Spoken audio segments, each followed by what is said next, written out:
नमस्कार, स्वागत है आपका द हिंद वॉरियर न्यूज में, जहां हम उठाते हैं आपकी आवाज सच के साथ। एक के बाद एक शर्मसार कर देने वाली तस्वीरें सामने आती हैं, जो लोगों की सोच पर सवाल उठाती हैं। कुछ ऐसी ही तस्वीरें फरीदाबाद के सेक्टर 8 स्वास्थ्य विभाग में तैनात नर्स के आवाज से सामने आई, जहां पर आज स्वास्थ्य विभाग की टीम ने संयुक्त रूप से कार्रवाई करते हुए महिला नर्स को अवैध रूप से गर्भपात करते हुए रंगे हाथ पकड़ा है। छापेमारी की कार्रवाई को अंजाम देने वाले deputy civil surgeon doctor Harish Arya की माने तो सिविल सर्जन कार्यालय में सिविल सर्जन विनय गुप्ता को शिकायत मिल रही थी कि एक महिला स्वास्थ्य की कर्मचारी जो कि स्टाफ नर्स के पद पर पन्हेड़ा खुर्द पीएचसी सेंटर में तैनात है, वह अपने घर सेक्टर 8 में अवैध रूप से गर्भपात कराती है।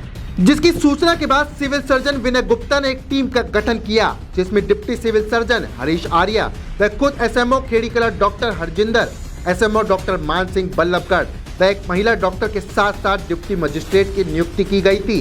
जिसके बाद सूचना के आधार पर जब आज सुबह आरोपी नर्स के आवास पर पहुंचे तो पाया कि उसने गर्भवती महिला का गर्भपात किया था, जिसका मौके से भ्रूण भी प्राप्त कर लिया गया तथा आरोपी महिला के आवास से गर्भपात करने वाले औजार और भारी मात्रा में दवाइयां भी बरामद की गई। इतना ही नहीं, आरोपी महिला के घर से कोरोना की वैक्सीन भी बरामद की गई। सर एक निजी घर पर छापेमारी की गई है स्वास्थ्य विभाग की टीम का, क्या सूचना थी और क्या कुछ मिला है, क्या कुछ कार्रवाई चल रही है? हमें जो मुखबिर है हमारा, उसने सूचना दी कि यहाँ पर सेक्टर 8 में एक जो नर्स है वो अपने घर पर इलीगल तरीके से एमटीपी करती है। ये पनेड़ा खुर्द एक पीएचसी है, वहाँ पर काम करती है और अपने घर पर काफ़ी समय से अवैध रूप से गर्भपात कर रही है। ये ना तो जगह रजिस्टर्ड है, ना ये खुद क्वालिफाइड है और ना रजिस्टर्ड है। तो हमें कल सूचना मिली कि एक कोई सुमन नाम की औरत यहाँ पर अपना गर्भपात करवाने के लिए इससे सौदा कर चुकी है और कल रात को वो यहाँ पर इससे कुछ दवाई वगैरह लेके गई और आज सुबह इसको उसने बुलाया था। तो मौके पर हमारी जो टीम है सिविल सर्जन द्वारा कॉन्स्टिट्यूटेड, वो टीम मौके पर पहुँच गई, जिसमें नायब तहसीलदार भी हैं और ड्रग कंट्रोल ऑफिसर भी हैं। मैं डॉक्टर हरीश आर्या और मेरे साथ डॉक्टर हरजिंदर जो एसएमओ खेड़ीकला हैं।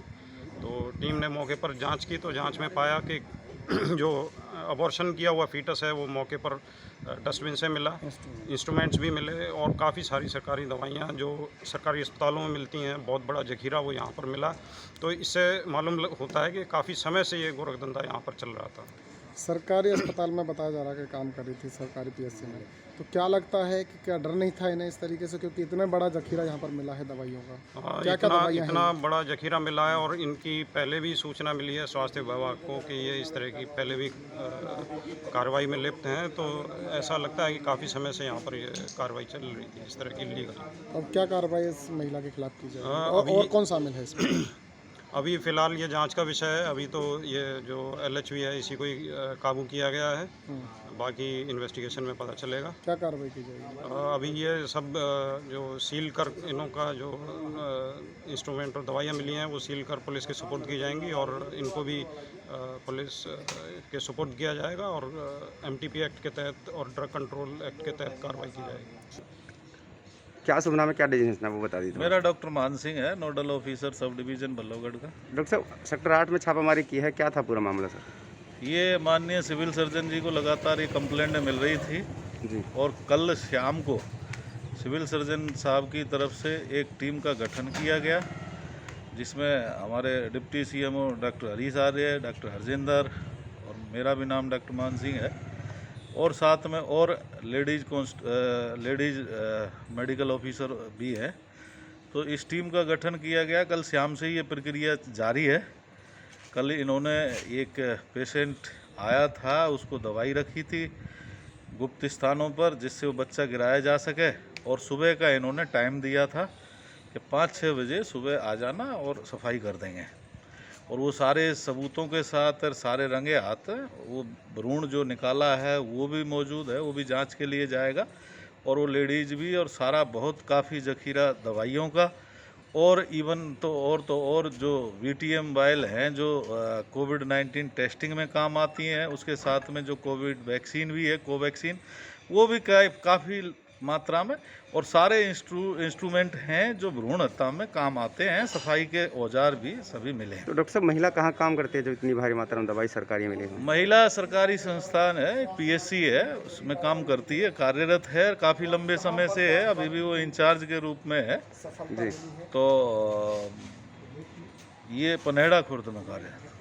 तो किस प्रकार कार्रवाई होगी? दवाई आखिर सरकारी दवाई इनकी यहाँ तक कैसे पहुँची, कैसे जांच की जाएगी इसकी? अभी सारा कुछ इन्वेस्टिगेशन में चल रहा है मैटर, और ये पहले तो ये पूछताछ का विषय है, और ये सारा हो सकता है कि और भी बड़ा कोई खुलासा हो। उसमें दवाइयों वाला फार्मासिस्ट भी है, कई चीज़ इंक्लूड होती हैं कि ये पहले तो ये पता करने का विषय है कि दवाइयाँ आई कहाँ से, इसने किसी और चैनल के माध्यम से सरकारी दवाइयाँ खरीदी हैं या खुद चोरी करके लाई है, या खुद के इस तरीके से ये लाई गई है।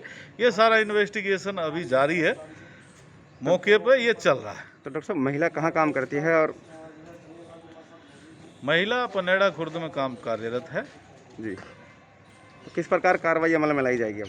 जो भी नियम अनुसार बनती है, जो MTP एक्ट है, क्योंकि इसके लिए एक सेंटर रजिस्टर्ड होना चाहिए और उसके साथ साथ में एक डॉक्टर भी होना चाहिए जो शिक्षित डॉक्टर हो और जिसने MTP वगैरह का एक सर्टिफिकेट भी लिया होता है, और सारे नियम अनुसार सिविल सर्जन ऑफिस में वो रजिस्टर्ड होता है सेंटर, वही खाली ये MTP गर्भपात करने के लिए सक्षम है। तो ना तो ये किसी प्रकार की इस पर डिग्री है इस ढंग की कि गर्भपात कर सके, और ना ही इनका सेंटर रजिस्टर्ड है, ये सारे अनऑथराइज है। तो जो भी नियम अनुसार कार्रवाई बनती है वो सारी की जाएगी। तो डॉक्टर साहब स्वास्थ्य विभाग की टीम ने बड़ी कार्रवाई की है, और कितने डॉक्टर हैं जिन्होंने इस रेड में शामिल रहे हैं? जो इसमें 4 डॉक्टर हैं, डॉक्टर हरीश आर्य हैं, डॉक्टर हरजिंदर है, डॉक्टर मानसिंह है, और एक लेडीज डॉक्टरनी और हैं। उसके अलावा पुलिस फोर्स भी है, हमारे ड्यूटी मजिस्ट्रेट कन्हैया लाल जी भी है, नायब तहसीलदार बल्लभगढ़, और पुलिस फोर्स और सारा हमारे साथ है। फिलहाल गर्भपात में इस्तेमाल किए जाने वाले औजार और दवाइयों को सील कर पुलिस के हवाले कर दिया गया है, और आरोपी महिला को भी पुलिस के हवाले कर दिया गया है, जिसके खिलाफ MTP एक्ट और ड्रग कंट्रोल एक्ट के तहत कार्रवाई अमल में लाई जाएगी। ऐसी ही बड़ी तमाम खबरों के लिए हमारे चैनल के साथ जुड़े रहें। हमारे चैनल को लाइक करें, शेयर करें, सब्सक्राइब करें। धन्यवाद।